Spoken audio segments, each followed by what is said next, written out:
लाडक्या बहिणींसाठी आत्ताची सर्वात मोठी अपडेट समोर येत आहे। फडणवीस सरकारने लाडक्या बहिणींसाठी आज एक महत्त्वाचा निर्णय घेतला आहे आणि राज्य शासनाने आज अगदीच महत्त्वाचा जी.आर. जारी केला आहे। जसं की आपल्याला माहीतच आहे की लाडक्या बहिणींना शासनाच्या माध्यमातून 31 डिसेंबरपर्यंत KYC साठी मुदत देण्यात आली होती।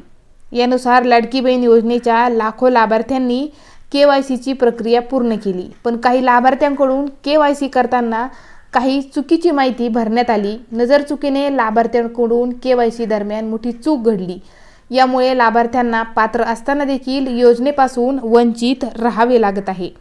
दरम्यान ही बाब शासनाच्या लक्षात आल्यानंतर अशा लाभार्थ्यांसाठी KYC दरम्यान झालेली चूक सुधारण्याची संधी उपलब्ध करून देण्यात आली आहे।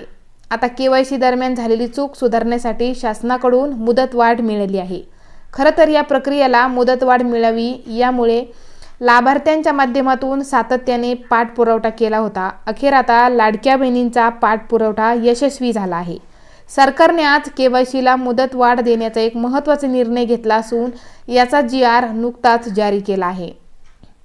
महिला व बालविकास विभागामार्फत शुक्रवार दिनांक 6 फेब्रुवारी रोजी महत्त्वपूर्ण जी.आर. काढण्यात आला। त्यानुसार लाडक्या बहिणींना KYC पूर्ण करण्यासाठी पुन्हा एकदा संधी देण्यात आली आहे। मागील काही दिवसांपासून KYC पोर्टल बंद असल्याने अनेक लाभार्थी महिलांचे हप्ते थांबले होते।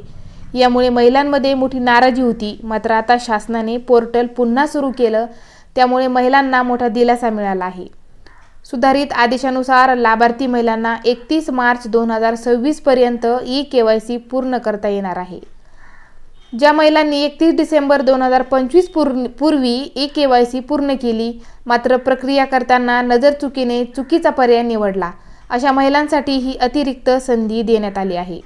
विशेषतः लाभार्थ्यांच्या कुटुंबातील कोणताही सदस्य सरकारी, निमसरकारी, कंत्राटी कर्मचारी किंवा सरकारी उपक्रमात कार्यरत असल्याचा पर्याय चुकून निवडल्यामुळे अनेक महिलांचा लाभ बंद झाला होता। या चुकीच्या निवडीमुळे पात्र असूनही अनेक महिलांना योजनेचा लाभ मिळत नव्हता। ही बाब लक्षात घेऊन राज्य शासनाने योजनेच्या पोर्टलमध्ये आवश्यक सुधारणा केल्या। मात्र शासनाने स्पष्ट केले आहे की ही शेवटची संधी असून 31 मार्च 2026 नंतर कोणत्याही प्रकारची दुरुस्ती किंवा बदल करण्याची मुभा दिली जाणार नाही। तर पात्र लाभार्थी महिलांनी तत्काळ KYC करून घ्यावी, अन्यथा लाभ कायमस्वरूपी बंद होऊ शकतो, असे आवाहन शासनाकडून करण्यात आले आहे। या निर्णयामुळे हजारो लाडक्या बहिणींना पुन्हा एकदा आर्थिक मदतीचा मार्ग मोकळा झाला असून योजना अधिक पारदर्शक आणि सर्वसमावेशक करण्याच्या दिशेने हे महत्त्वाचे पाऊल मानलं जात आहे। तुम्हाला नोव्हेंबर-डिसेंबर महिन्याचा हप्ता मिळाला का? कमेंटमध्ये नक्की सांगा। चॅनलवर नवीन असाल तर चॅनलला सबस्क्राईब करायला